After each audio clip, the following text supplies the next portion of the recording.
So today, along with Midnight's help, I'm going to be taking out my factory Toyota radio and replacing it with an upgraded 10-inch radio. This right here is the HEIGH10 Plus by Stinger Solutions. It is an OEM-plus looking radio, but you get some feature upgrades, one of my favorite, wireless Apple CarPlay. Stay tuned. In today's video, I'm going to be swapping my radio and showing you how simple it is to install this plug-and-play radio by Stinger Solutions.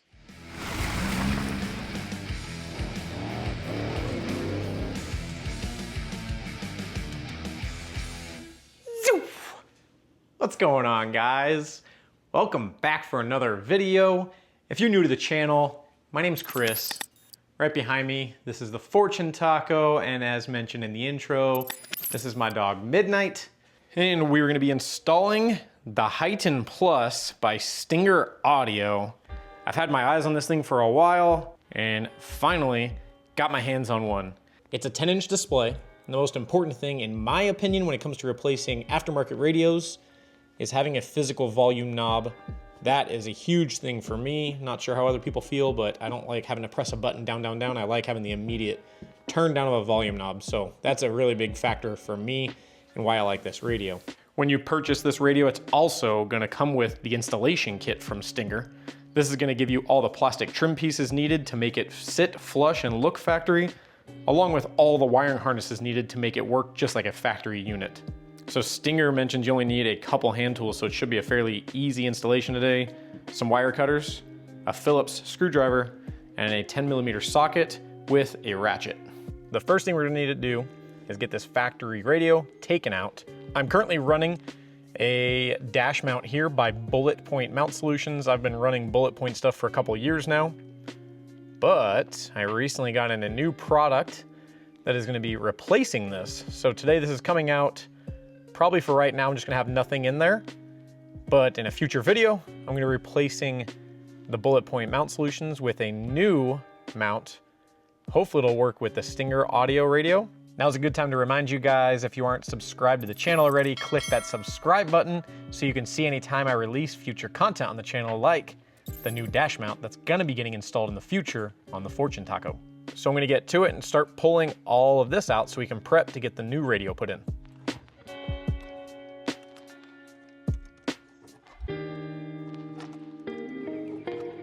So if you have something like this, I'm just kind of getting prepped and ready to pull this off. To get this trim piece off, it's very easy. I've done it numerous times. You just want to grab from this right side and pull back. There's a couple plastic clips back in here that hold it to the dash, so it's fairly simple to get out. If you don't have like a powered dash mount, then this will just come off and it's good to go. But I have power running to mine for some USB ports, so I have a little extra work to do to get this taken off and disconnected. This is what your trim piece should look like. When you pull it off, it's completely separate, so we can set that aside for now. There's gonna be 4 10mm bolts holding the radio in. We'll unbolt those so we can pull this out. With those 4 bolts out, this should just pull out.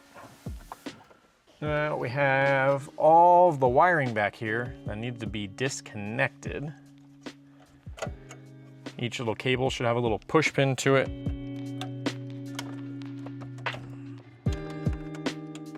Once every single one of these wires is disconnected, the radio is now free. We can take that out and set that aside. All right, now that we have that factory radio taken out, we can open up our installation box. So these are some really nice instructions, pictures, all the steps. You can follow along with this if you don't want to watch my video. For any of you wondering about installing this radio, if you have any type of dash mounts, this trim piece doesn't touch any of this top portion here, so I was kind of worried about that. Looking at pictures and whatnot, you can tell how much this sticks up over the factory trim piece, but it doesn't go back here at all. It literally doesn't interfere with any of this, so anybody that has any type of mounts that are aftermarket like I did, there should be no interference issues, so that's really good. That was my main concern here. They include 2 USB adapters here. These are 2 different part numbers because halfway through the 3rd generation, some type of wiring stuff changed. So the one that ends in TY1 is good for the 16 to 18 3rd gen Tacoma. TY3 is anybody that's 2019 to 21. So another one we're gonna be needing is the GPS adapter. So this is, I'm assuming, connected into the antenna, so you have GPS signal on the radio. And then another optional one is gonna be the SAT O2 cable. If you are doing Sirius XM, you'll wanna add this adapter. If you're not doing Sirius XM, you can not use this. There's no need for it if you don't have Sirius XM or you're not planning on installing Sirius XM. So this plug has a round pin inside of it, and these both have round pins. So that clicked in, so that's gonna be the GPS adapter there. And then we're gonna take our USB. I see 1, 2, 3, so there's like a 4-pin plug in there, which matches up with this gray one here. And click, and that adapts in, perfect. So I'm actually gonna open up our radio here. What is this? Oh, more wiring. This might look a little intimidating to some people, but I promise you, this is all simple plug and play. Everything's labeled, the instructions laid out by part number.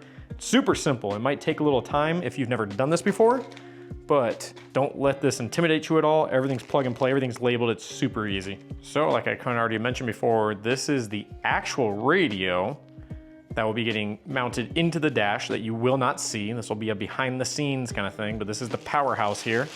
Ooh, that's nice. Oh, and the volume knob I was talking about earlier, it's actually like aluminum. It's a machined metal volume knob. It's not just plastic. That's really nice. This must just depend on the model or something, but now in the instructions it is saying these two little eyelets here need to be trimmed off and flush. We then need to take the display, place it into the trim piece, and flipping it over, being careful to hold onto the screen, don't let it fall. 4 different sets of screws here. You have these chunky black ones, skinny black ones, chunky silver, skinny silver. The chunky black ones don't fit in those holes. Skinny black ones do. So now I have the screen placed in there. I did the 4 screws here on the back. And then we are going to flip the dash piece over. And the dash piece is going to go right on top of this. 2 brackets here. You're gonna use this depending on what is coming out of your truck. So the smaller bracket is gonna be used if your truck was equipped with the 6-inch factory radio. The bigger bracket is gonna be used if your truck was equipped with a 7-inch factory radio. Now we wanna align this with the square on the right, and you should see some text here. I have an up arrow and the part number. If you can't see this, then it means you have it not facing the right way. So you want the square on the right, and you should be able to see some text here, and that'll go straight down. 2 clips coming off the radio here that are gonna align with these 2 rectangles. Line those up, press down to hear the clip, and that is now clipped in and locked in there. We're gonna have 4 screw holes in all 4 corners of this plate we just installed. Looking at our screws, we have the chubby, stubby looking silver screws. The 4 of those are what we're gonna screw into here. Now with this trim piece all set up and ready to go, we need to move on to prepping the radio module itself. All right, so we want to take our radio module here, and starting with the provided side brackets, you'll have these 2 arms with the little C clamps in them. On the opposite side, there's 1 U bracket. This U bracket needs to be snapped off. As I'm trying to line these brackets up to where they need to go, I'm noticing those little U-clips that broke off the back are interfering these little stubs, so I need to try and file that down and clean those off. When it comes to mounting these and knowing what holes to use on the side of the radio, I would honestly refer to their instructions because they have photos and it shows it a lot better. The left side bracket is gonna align with the 2 red arrows indicated here. The right side bracket will align with these 2 arrows here. It's a lot easier to look at these pictures to find out what holes to align on your radio to get those brackets set up. We're gonna grab the PAC radio interface module. Looking at the back, we have some dip switches in this red square. There are 4 dip switches. You only need to turn on dip switch 3. Down is on, up is off, which is kind of odd for like normal light switches and whatnot. But we're gonna turn off 1, 2, and 4 and leave 3 in the down position for on. If you have a 2016 to 2018, you're gonna use the main harness that is labeled TAC 16H. If you have a 2019 to 2023, you're gonna be using main harness TAC 19H. Open that one up. So looking at the harness, there are fewer plugs on this side, and there's a lot more on this side. The side we're gonna be looking at is gonna be the one that has the yellow RCA and also the one with the fuse in it. Right there, up on the top side. So with the PAC logo in the top left corner, you're gonna put the 3-pin, the 20-pin, and the 24-pin. So there's gonna be a 12-pin coming off this wire harness, and it's gonna get plugged in one of two of these locations, depending on your truck's setup. If your truck came with the factory amplifier, you're gonna use this right plug here. If you do not have the factory JBL amplifier, you're gonna plug into this one. There we go. This yellow RCA cable on here is labeled OEM camera. We're gonna wanna go over and grab this harness that came out of the radio box. This is our AV harness. So the one that is labeled reverse camera input. Take off this plastic cap, and we're then gonna connect these two yellow wires. There is this bundle of RCAs here labeled auxiliary in. If you have that 16 to 18 harness, you're gonna connect it to those wires. They all match up, red, white, yellow. The 19 to 23, you will not have those, so these do not get used. Only 16 to 18 will use the auxiliary in. So there's this packaging with this one little connection thing in here. It's gonna be labeled as the RPA VA1. Open that up. And this is gonna be getting connected to the 6-pin plug off of the main harness. So this little 6-pin plug, a couple yellows, black and red. Clip that in. We're gonna grab onto this, the BAA44. So we have this wiring harness with a big white adapter here, and then a black and a blue wire. Coming off the main harness, we're gonna find a blue wire that is labeled power antenna, and take this blue portion. Yep. Coming off of this adapter, there's this little one that's labeled reverse, and then you have one that says automatic and manual. Based on your transmission, if you have an automatic, use the automatic connector. If you have a manual, then you're gonna go ahead and use that manual connector. The adapt harness, IX2XX. Adapt IX2XX. And we need to connect it to the main harness. One end with just this solid connector, and then this other end with two blacks and a clear. These are all gonna go to the two blacks and a clear that match up on this harness. Press all those together until they click. We're getting there, guys, we're getting there. All right, now with that adapt harness in, we're gonna move on to plugging everything into the radio module. All right, now starting with the AV harness, that's the one with all the yellow wires coming off of it. We're gonna be plugging that into the label of AV1. There we go. That very last harness we plugged in with the 3 connectors on one end and one big connector on the other end, we're gonna plug that in the very bottom left, which is labeled power. So in the bottom right here, ANT is antenna. I'm gonna plug the pin in here from the antenna harness.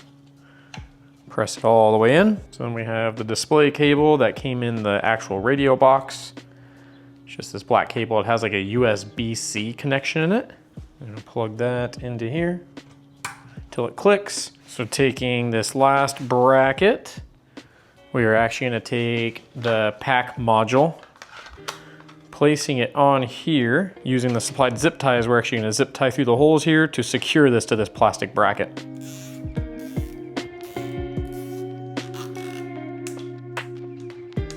Using those last 4 screws we have, we're gonna screw them through the side brackets and into these 2 hooks, or the 2 holes, I guess, on that plastic bracket we just attached the PAC module to.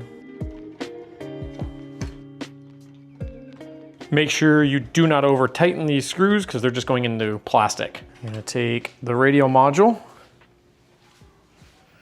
and we're gonna go inside. So now that we're inside with the radio and all this lovely wiring we just created, we wanna start to connect all of our factory connections to whatever outstanding plugs we have here. So it appears that every connection has a unique connector coming out of it that would go to all the factory connections. So with everything being unique, you shouldn't mix anything up. Everything should go to the exact spot it's intended for.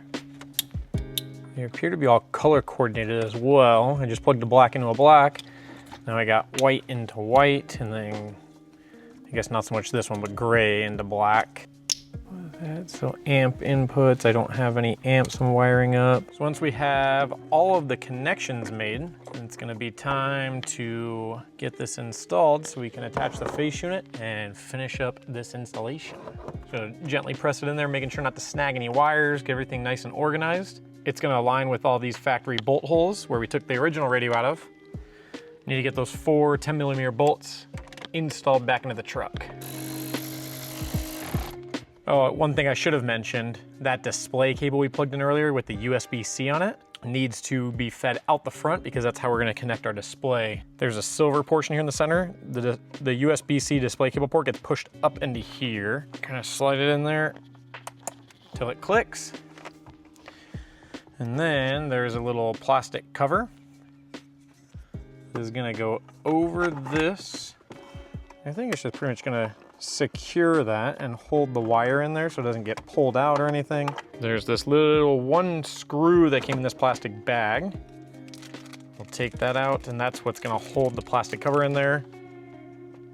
Gently, without messing up the cable or anything, snap it all back in, just like we took it out. That's in there. Oh, and I did turn it on once before, just off camera, right after I got everything wired up, just to make sure I wired everything correctly. So I did already have my phone connected. I was gonna mention, I wonder if CarPlay automatically populates, and before I could say that, it answered my own question. CarPlay automatically popped up and it's already preloaded there. I don't know if you'd call these infrared buttons, but they're not tactile, they're just touchscreen kind of buttons. This is gonna be the apps button, takes you back to the main home app screen. So there is a star here, I wonder if it's like a favorites button. You could probably set that to what you want, because I just tapped it and it took me to automatically the backup camera. Even though I'm not in reverse, I'm still in park right now. You then have backwards and forwards, I'm assuming for skipping your songs. We have a microphone here for Siri. And then this looks like a navigation button over here. So if you just click the little navigation button in the bottom right, it's gonna automatically take you to your navigation app. Then we also have our physical control knob here. This is very nice, it's very smooth, and you can do volume obviously up and down, and by pressing it, you can instantly mute the audio.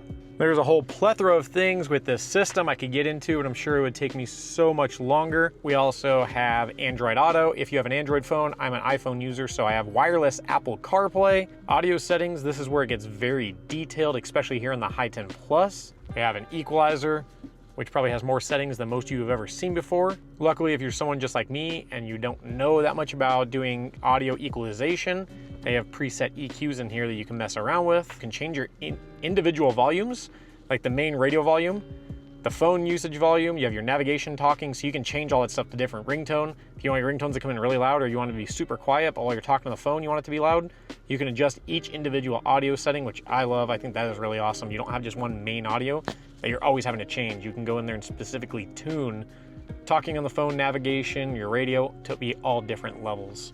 And then one last thing that is cool, I don't have any products to show it, but the Enlighten RGB app. Stinger Audio makes a 4-switch controller that would plug into this, and then you can control either accessories outside the vehicle or inside, like some type of RGB lighting accents, whatever. But you can control all your lights and features right here with the radio, rather than having a separate remote or having to wire it to your regular switch controller that you might have. I think this looks good. I think it fits the Tacoma really well. I know they make them for multiple different vehicles, but overall, I think the design, and it might just be the trim piece, how it kind of just flows with the regular Toyota trim. I think this looks like it's designed for the Tacoma. It looks like it's meant to be in here. That's gonna wrap up today's video of installing the HEIGH10 Plus here in the Fortune Taco. If you guys have any questions about this system, do me a favor, drop a comment down below. I try my best to reply to every comment that's left on my videos, and if I don't know the answer, I'll contact Stinger and I will have them get an answer for you. If you did enjoy the video, drop a thumbs up. It helps the video be more successful to get seen by people just like yourself. If you did enjoy today's video, please consider hitting that subscribe button so you can see anytime I drop a new video here on the channel. Thank you guys for sticking around to the end. I appreciate you, and I will see you on the next video.